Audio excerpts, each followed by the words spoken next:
can remember the first time I realized something was wrong. I can remember the first time I was told I have dyslexia.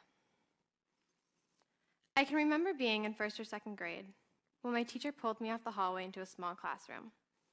She sat me down and she put 5 magnetic letters on the board. And she said, "Piper, read this to me. What do these 5 letters say?" And I looked at it and I kept staring at it. And I said, "I'm not really sure what that says." She said, "Okay, that's okay, but that's your name." I remember this feeling like it happened this morning. I can assure you my face went beet red. I was beyond embarrassed that at that very moment I couldn't even read my own name. I can remember in the following year when my mom picked me up from the house where I went for tutoring. The tutor came outside and said, "Mary Beth, I need you to work with Piper on sequencing. She's still not understanding what makes up a dollar. Here's 4 quarters, just sit her down and keep singing the dollar song." So as soon as we got home, we sat at the table and we said it together 4 or 5 times. 25, 50, 75, a dollar. And then it was my turn to repeat it back. 25, 50, Piper. 25, 50, 75, a dollar. Try again. 25, 50, Piper, it's just 4 things. 25, 50, 75, a dollar. I can remember how having dyslexia affected me from elementary school to middle school. I can remember being under the impression that I had to master certain aspects of school and overcome this. I thought it was the only way. From 1st grade to 8th grade, I was taken out of normal, regular classes to be taught in a different way. In 4th grade, I was told I wouldn't be able to take a foreign language. And in 6th grade, I was told it was essential to master my multiplication facts in order to continue.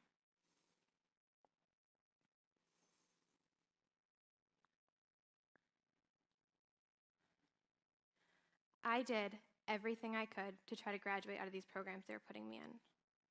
I knew I couldn't learn like the rest of you, but all I wanted to do was be in the normal, conventional classes with you. But as I sat there in my pink dress and flowered headband, I just didn't want to be different. I can remember fighting to get out of these classrooms. My parents helped me in every way they could to get me educated outside of the Capelsville school system. I was repeatedly IQ tested because my results didn't make sense. It would come back in superior excellence in numerous categories. It really just came down to the fact that my brain worked in completely different ways than others. Come 8th grade, I saw one final doctor for one final IQ test. And his only conclusion? Give the girl a calculator and a dictionary. After about a dozen meetings with my parents, teachers, instructional support advisors, and even the administration, I finally heard exactly what I wanted to hear. As long as you maintain your grades and advocate for yourself, you can graduate from the instructional support program. Even when I graduated, it's not like this all just went away. Every single day, I'm reminded that I still have dyslexia. For example, this summer, I worked on the food truck Mainly Burgers, being the cashier and taking people's burger orders. I spell onions, U-N-I-O-N-S. And it wasn't until about 3 weeks later that the boys finally started to say, "Piper, did he want unions on that burger?" Or, "Piper, did Mary order a large union ring or a small union ring?" Sometimes I call my best friend Chelsea, ask her how to spell one word, and hang up. Spell check never knows what I'm trying to say. And my SAT scores. Those were fun. When the May SATs rolled around, I took them once with no prep, and my scores came back, and I got a 1350. I immediately called my mom, my dad, my brother, and cried to them about my 1350. Not one school I was looking into accepted scores remotely around a 1350. So for the second SATs, I did 2 hours of prep 3 times a week with a one-on-one tutor for a month. And my scores came back, and I got a 1350. 1350 was my destiny.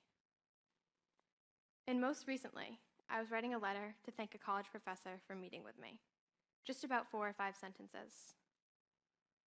I wrote them once on a sticky note, revised it. Wrote it again on a sticky note, revised it. Then I circled words that looked like they were misspelled and Google searched them.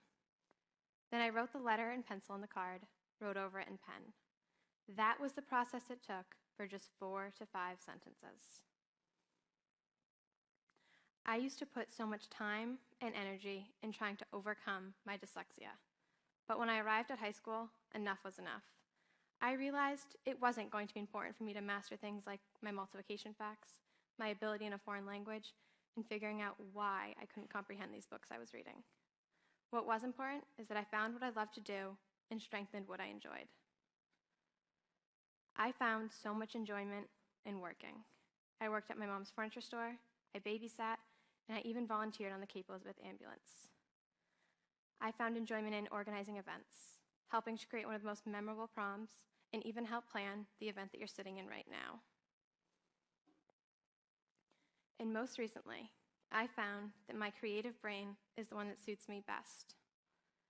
This past summer, I completed 250 hours of artwork at the Maine College of Art. And when I arrived for my senior year, I dropped math, science, and a foreign language.